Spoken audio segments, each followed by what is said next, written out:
Hi friends, my name is Aqil Ahmed, and in this particular video tutorial I will show you how to export data from multiple databases to CSV files using SSIS. So this is my profile. I have 13 plus years of experience on Microsoft technologies. The agenda of today's video tutorial is how we can export data from multiple SQL databases to CSV files. So let's jump to the demo. I got few databases here like Australia, Canada, India and USA, and each of the database contains a table with the same name of what the database name is. For example, India database contains an India table, and in the country column the value is India. Similarly, if you check the Australia database, so in the Australia database we got the Australia table and the country value is Australia, and similar is the case for Canada and USA as well. Okay, so I want to write an SSIS package which can export data from each of these databases like Australia, Canada, India and USA to different CSV files using SSIS. I will be exporting my data to this location, D files location. So this is my blank SSIS package that I will be using today to create the SSIS package. So first of all, what we want to do is that we want to loop through all these databases like Australia, Canada, India and USA. So we need to write a select query here. So let me write a select statement. Select name from sys.sys databases where name in, and I can type the names here like Australia, Canada, India and USA. Order by name. So these are the 4 databases. So I can copy this particular query from here, and now because we are going to loop through some SQL result set, so we will be using the for each loop container with ADO enumerator. So first of all, we need to drag and drop the execute SQL task which can actually pull the data from the SQL database for the databases and assign it to an object variable. So we need to declare 2 variables here, obj database name which will contain all database names in it, and the data type will be object. Another variable I will declare is database name, and this will contain the current database name at the for each loop iteration time. Okay, so the default value I can give India to it. So this is fine. Now I can maybe rename it like get database name, and then I can edit it.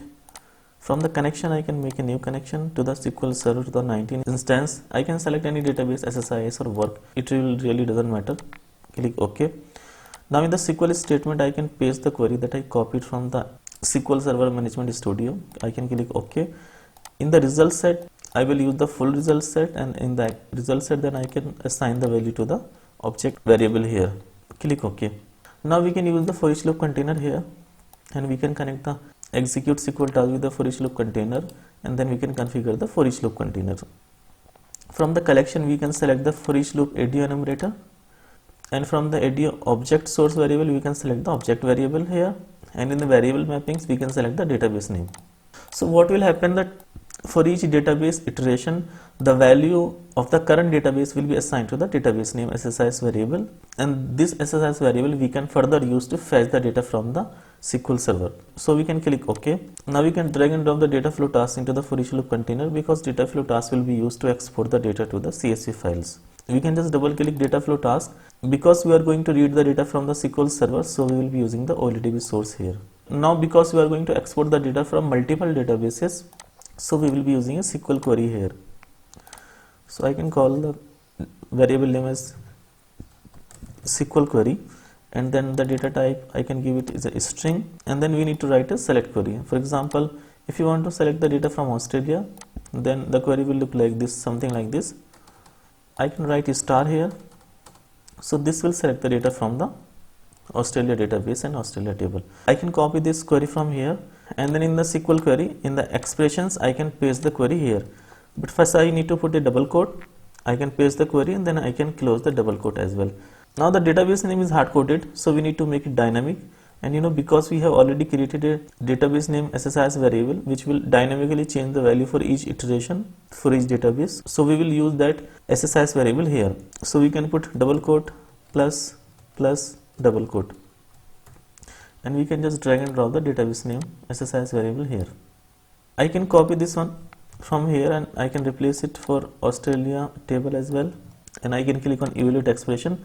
So now the value for the database name is dynamic and it will come from the SSIS variable. So I can click OK. I can just close this one. So in the data flow task in the OLEDB source, now from the data access mode I will select SQL command from variable and I will select the SQL query variable here. Okay, so this is dynamic now.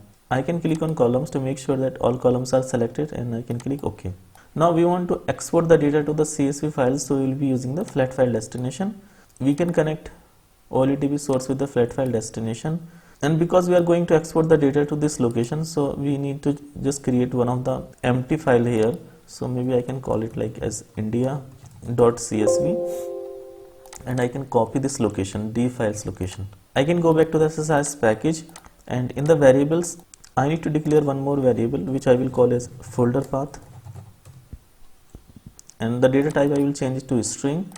I will give the value of the folder path here. Now I need to create the final SSIS variable which will be file path, and the value for the file path will be a combination of the folder path plus database name.csv. So I can go to the expressions, and in the expressions what I will do, I will combine the value from the folder path plus backslash double backslash plus database name plus .csv, and I can click on evaluate expression. I missed to put a V here, so I can click on evaluate expression again. So what I'm doing, I'm just combining the value for the folder path, plus to use a single backslash we need to put double backslash in the expression language, and then we are just combining the value from the database name and then combining .csv. So this will be the final value for the destination file that we are going to export for each different file. So for example, if the database name will be India, so the file will be created as india.csv, and in the next iteration when the value will be for example Canada, so the canada.csv file will be created. So I can click OK, and then in the data flow task I can just configure the flat file destination. I need to click edit, and I can create a new flat file connection manager by clicking on new.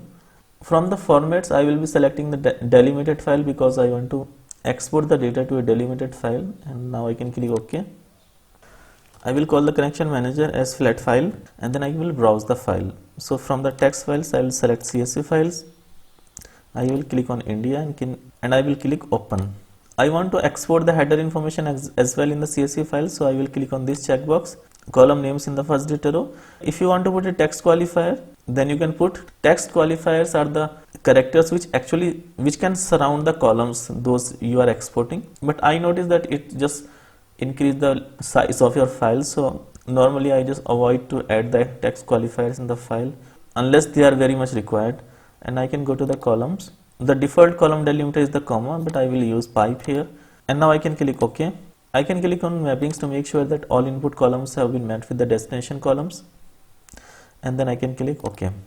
Now in the flat file connection manager I can go to the properties, and then in the expressions if you click on these three dots, so there is a property connection string here. So you need to assign the value of connection string from the file path SSIS variable. You can click on evaluate expression, click OK.